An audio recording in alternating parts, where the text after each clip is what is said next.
If you're trying to lose weight but the belly fat just won't budge, this video is going to be for you. Because I've coached over 300 clients with this exact problem. And there's one mistake that keeps cropping up, which is what I'm going to help you fix today. I'm Connor, and I coach guys in their 20s, 30s, 40s, 50s, 60s. Lose body fat, build muscle, get lean, stay lean without having to live like a bodybuilder, getting a fucking rock on over a load of spinach. So let's get into this. Let's say we've got a guy. I'm in Colombia, so let's call him Juan.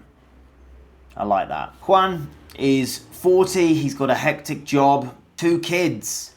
He's 5'10", 220 odd pounds, and he's 30% body fat. On paper, he does okay. He walks, he puts some effort in here and there with his nutrition. He tries to eat some fruit, some veg, but he's got the body fat that he really wants to get rid of. It's been there for the last 5 years, and nothing he's tried seems to shift it. Now, his best mate Diego's wedding is in 3 months, and Juan decides this is it, this is the time that I do this. So he does what most guys do. He downloads a tracking app and it gives him some generic targets. 1800 calories, and it gives him 110 grams of protein to hit.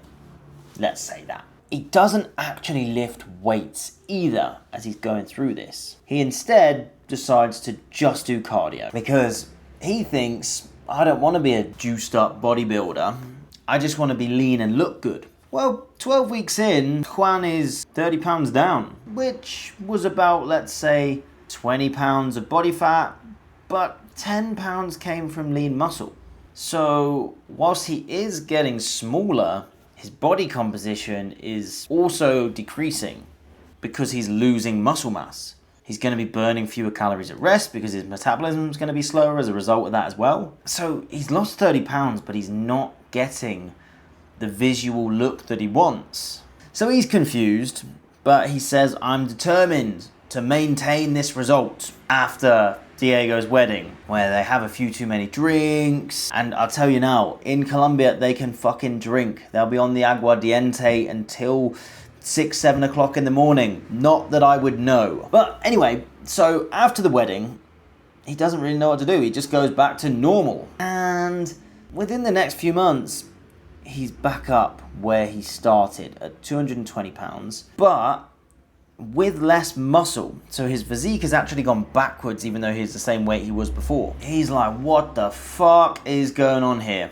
Because his body fat percentage is actually going to be higher now. Anyway, he fucks around for a little bit, doesn't make any changes, but then it's been a year and he's like, shit, we're trying to book a family holiday to go to Spain. No, I've already called him Juan.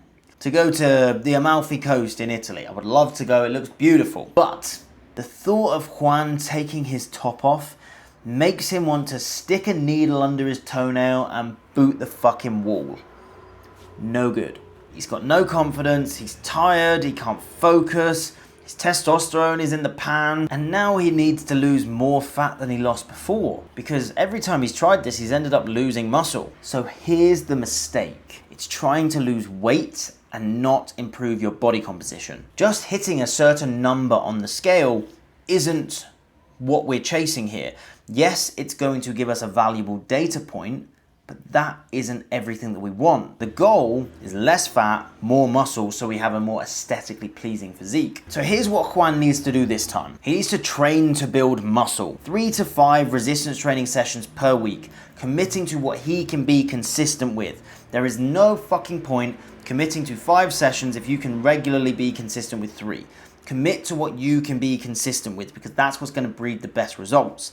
And in those sessions, don't train like a little bitch, right? Train with real fucking intensity. Monitor your technique and have that set program that you can progress on week. I'm absolutely not against cardio, and I think everyone should have it as a part of their routine because it's great for your health, it's great for your overall fitness, and it's going to mean when you do your resistance training sessions, you can push harder in those exercises because you're not flagging because of fitness. 2, protein becomes a non-negotiable.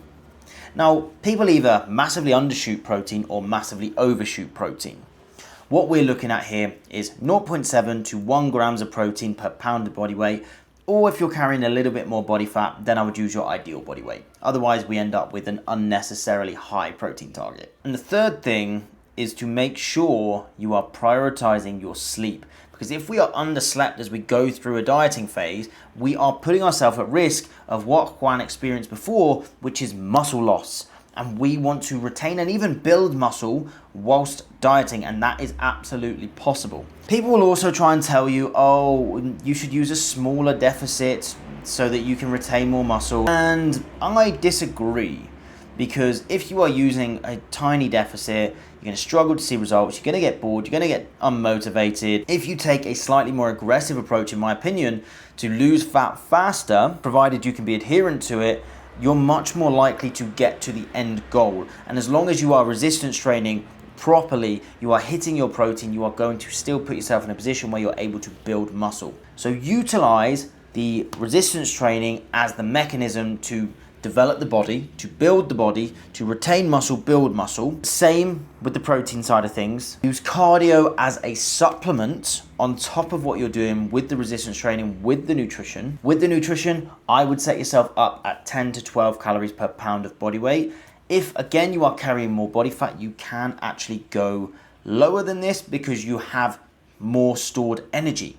You're more prepared for it. And then what you have to do to top this off is you have to make sure you are consistent with the long game. There is no point being consistent for 7 days if you're inconsistent for 4 months. Your consistency is what's going to get you the results. And sometimes you're not going to be able to be consistent with everything you have laid on the plan because life throws different situations at you. It throws work stress, family stress, travel, whatever it may be. And most guys do not have a plan to deal with this, so they just gotta deal with it later. Instead, what we're gonna do differently is make sure you have a plan to navigate this period. So you're gonna use my adherence builder for this, which is gonna help you build different tiered adherence systems depending on what you have going on in your life. And this is going to mean that even if you're not full throttle down on the accelerator, the car is still moving forwards. I'm gonna link it in the description below so that you can build out your own adherence builder and consistently lose body fat, whether your foot is just touching the accelerator or you're down full throttle. So guys, it is this simple. Go away, apply it, and let me know in the comments how you get on.